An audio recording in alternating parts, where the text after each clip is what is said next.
Welcome to PRAJNA SPARKS Contemplation Interlude, where Yeshe and Zopa answer listener questions and discuss the previous full episode. This week, we're looking at merit. Please take a moment to like, follow, and review us. This is the best possible offering as it helps us reach new listeners. Hi, Yeshe. Good to be back with you discussing together. The first question that I'm going to put to you that we received is, I am still not clear how to generate merit. Yeah, that's a great question because you can think of merit as positive energy. Merit that we want to gather, that we dedicate, and so forth. We're talking about the positive kinetic energy that any action has as a result of our intention. So it's not the action that defines merit. It's more the mindset, the attitude, our motivation, and so forth. We can generate merit anytime we do something positive. It could be helping out at the animal shelter or with folks who are struggling with mental health issues. It could also be something artistic, making a painting or a poem that contributes in any way. And of course, there are spiritual practices, any kind of practice such as making offerings of incense or flowers on an altar, monetary offerings to a teacher or a monastery, meditation practice, prostrations, all of the things that actually fill you with positivity.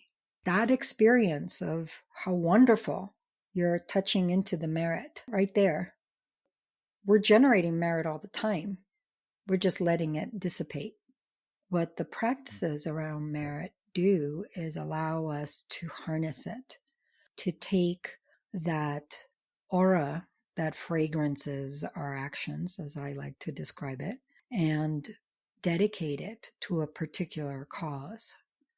Typically in the Mahayana, we dedicate it to the cause of Buddhahood for all beings. But how we generate merit is we engage in any kind of action that is affirming, in alignment with the true nature of things, positive. These are all different ways to describe it.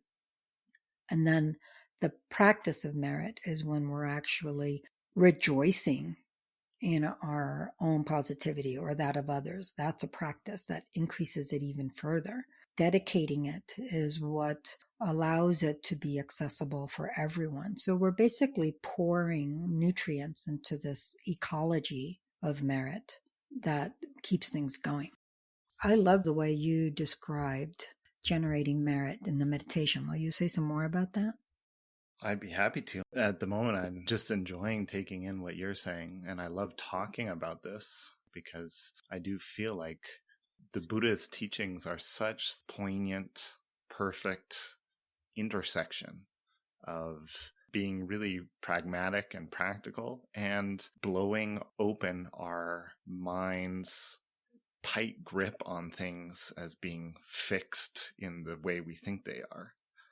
And this discussion around merit, just listening to you, I'm experiencing it a little bit right now. Just that sense of how merit is a flow. It just feels so beautiful and poignant. It feels like there's this confluence between the Buddha's teachings that are so pragmatic on one hand, but also touching into the esoteric, unpin-downable quality of our experience, and that confluence between the two. I'm glad you mentioned that because there's a series of questions that boil down to what's the difference between merit and. For example, what you just said makes me wonder, how would you distinguish merit and luck, good luck or bad luck? Or on the other hand, what's the difference between merit and karma? What's the difference between merit and all these other ways of understanding how things happen when you can't pin down the source? What's the difference between merit and luck? I'll start with that one, since in my mind, that's a little bit easier to separate out. to me, the difference is luck is random chance. Some people have it, some people don't, that kind of belief. Whereas merit to me feels very much like the flow, like the energy that we're putting out there and the energy that we're tapping into. But there's the conscious intentionality to it. There's the aspect where we get to influence the flow of the momentum. And to me, that really speaks to merit. Merit is generating the positivity in our own mind stream, even at the same time that we're tapping into it. Not so much first we generate it and then it comes up in the system, or first in the system and then we generate it. It's very much this interweaving flow. How about you? What do you think about that? Yeah, I think luck is a catch-all that people use to put anything they don't understand into. The Buddhist system doesn't really hold with luck very much. There's descriptions in cause and effect for almost everything. There's also a lot of acceptance of mystery. Nowadays, we sorely lack a connection to mystery in our lives, the dimension of things that we don't understand for any number of reasons. And I think people use the term luck as a catch-all to describe that. Oh, you just got lucky. Oh, you're out of luck. When we look at it through the lens of the Buddha's teachings, there's a lot of it that can be explained by karma, for example, which is another part of this question, and merit. I'd like to turn to karma, just because I do think there's a difference between karma and merit, but because there's also an association between the two, sometimes it's hard to tell them apart. Yeah, karma and merit. They seem to have such close similarity. Like, for instance, when we talk about doing something positive, there is certainly merit involved in that. And karma seems to be in some ways, personal effects of cause and result. There is an overlap. I think part of the problem is that when we look at this with an overly cognitive, over intellectual, decidedly dualistic mindset, we want to know which part is karma and which part is merit. But we're talking about something that is radically interconnected. Our experience is radically interconnected one with another. So you can't say that this action, let's say it's generosity, we give money to a cause for social justice, or we go out to protest against racism, or we donate to a monastery or a Dharma teacher. It's not like the action is good karma, but not good merit. It can be both. There are different impacts that action has, and you can't pin down all of the ramifications of it. For example, if you are giving money to a good cause, are you doing it because you genuinely want to help, or are you doing it because you want everybody to know that you're so generous and that you have all this money to spare? It's a very big difference, and it comes down to your intention. So the action may be the same, but the results that sets into motion are different depending on your intention. And one of them has positivity to it, giving it to help, whereas the other one, giving it to self-aggrandize. Both have some karma associated to it in the sense that they are action. That's what karma means. That will yield a result that corresponds to that action. One of them is, quote, positive, and the other, quote, negative, because of the intentionality around it and to what extent it aligns with the nature of mind, the nature of things. And whenever there's positive action, not just on a spiritual level and not just physically, it could be verbal speech, it could be just a wish or an intention. That's a kind of action that also has merit, also has a positive energy. That's why I like to think of it as this aura that accompanies any kind of positive action. The karma is one thing, the merit is also present. It's not like it can only be one or the other. I love that, and I love hearing you talk about it. And what that sparks for me is that sense of how we try so hard to fix things down. We try so hard to make it into the way we normally interact with the world and how much we're trained to. Whereas merit really is, just like we were talking about before, this ecosystem, this momentum where there's the flow between everything involved. It's not so much like I do this and you get that and I get Y or X. Everything is interconnected. There is a flow of energy between all of us. And merit, very much to me, in my mind, is this positive momentum that we can tap into in very simple ways. Saying a prayer, wanting to benefit the person that we see on the street who doesn't have anything. So many different, very easy ways we can tap into the positivity that is the energy inside of us and the energy around us that we interact with the world. I really enjoy that. I think that ecosystem is very important. We can use that sense of the atmosphere that we have on Earth, and we just sort of breathe in and out and take in the oxygen in the atmosphere, return carbon dioxide in this very fluid interplay in a way that's not very conscious. Certainly, it's not the same. There are some parallels there. For example, the Buddha Shakyamuni gathered incredible merit to attain Buddhahood. He dedicated that merit to be the cause of enlightenment for all beings. This means you. This means me. This means all of us. The Buddha doesn't dedicate in this sort of amorphous cloud.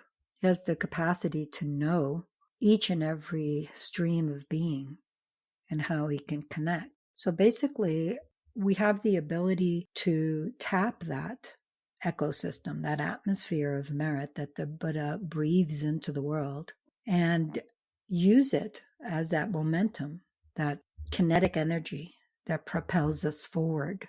When we're really tapped into that, it's like having spiritual fitness.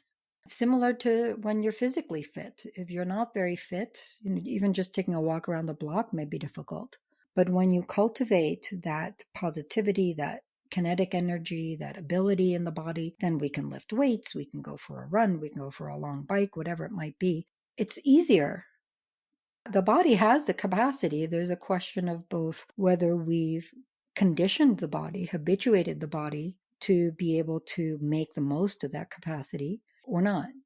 Another way to think about it is that spiritual fitness, conditioning our spiritual existence so that we can move without friction, so that merit is able to basically grease the wheels of our spiritual development, smooth the way so we don't have as many obstacles, so that the mind is very workable in meditation, so that things progress forward and we're actually able to incorporate experiences into our practice and so forth.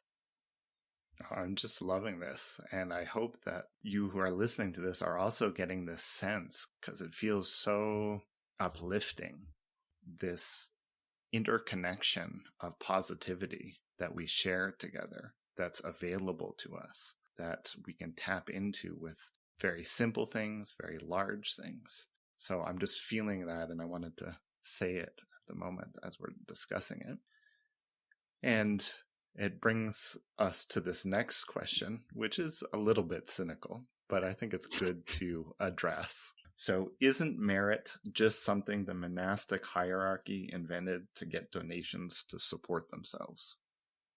That's a very interesting question because, like anything else, it's not susceptible of an easy answer. I have no idea what the monastic hierarchy did or didn't invent. There's certainly instances in human history, not exclusive to Buddhism or religion, where hierarchies do things to exert power over those who don't have a lot of power. There's a lot of description, especially at the time of the Reformation, where Martin Luther and others complained against the system of indulgences, for example, that the Catholic Church had in place, where people would pay money so that they would get particular spiritual perks, engage in pilgrimage or something like that, to be able to avoid negative experiences after death, etc. And there are definitely people who describe Buddhist tradition in similar ways, where they might cast different monastic traditions across Asia. They weren't connected at the time, in this role of getting people to give their money to them so they can build these big monasteries and have nice lives. And the reality is that in human history, there are things that happen that way. And there are people who treat merit as transactional, even when they hear the teachings on merit and how positive it can be and how it can progress our spiritual development. Then the question becomes, oh, well, then how can I get the most out of my investment so that I can get to the Pure Land or to enlightenment faster? That's a sure way to destroy your merit. To start thinking of it in this transactional way is missing the point of merit. We spoke a lot in the full episode about making dana offerings. Like everything else, there's extremes on both sides. There are a lot of dharma centers in the Americas and Europe that charge exorbitant amounts of money for people to participate in dharma talks or in retreats, to the extent that some people are closed out of it because they just don't have that kind of money. And on the other hand, there's a lot of folks who hear the Buddha's beautiful teachings on making the Dharma available for free and then are expecting to receive teachings for free. And that's a kind of entitlement. To abuse the idea of merit to get money, or to abuse the idea of merit to get teachings for free, is equally missing the point of merit. The Buddha taught freely and encouraged others to teach freely in the context of that ecosystem of merit, not so much because he was thinking that's how it was going to work, but because he knows that human frailty is what it is. People will fall into those extremes, but some folks, those with little dust in their eyes, as the texts say, will get the point. They'll be able to harness merit as an engine for their spiritual development, as an engine for them to pay it forward in a non-transactional way, contributing to this ecosystem, this ecology, this atmosphere of merit that anyone can tap for the benefit of themselves and others. Oh, what a beautiful way to finish. I love that. Thank you. This has been Zopa and Yeshe. Join us on the new moon for our next full episode. We can't thank you enough for taking the time to like, follow, share, and review PRAJNA Sparks. It means a lot to us. If you have any questions, contact us via email, Instagram, or Facebook. Check the episode notes for those links and for more resources on today's topic. Visit us on the web at prajnafire.com or follow us on Instagram and Facebook at PRAJNA Sparks. Thank you for listening. May all beings benefit.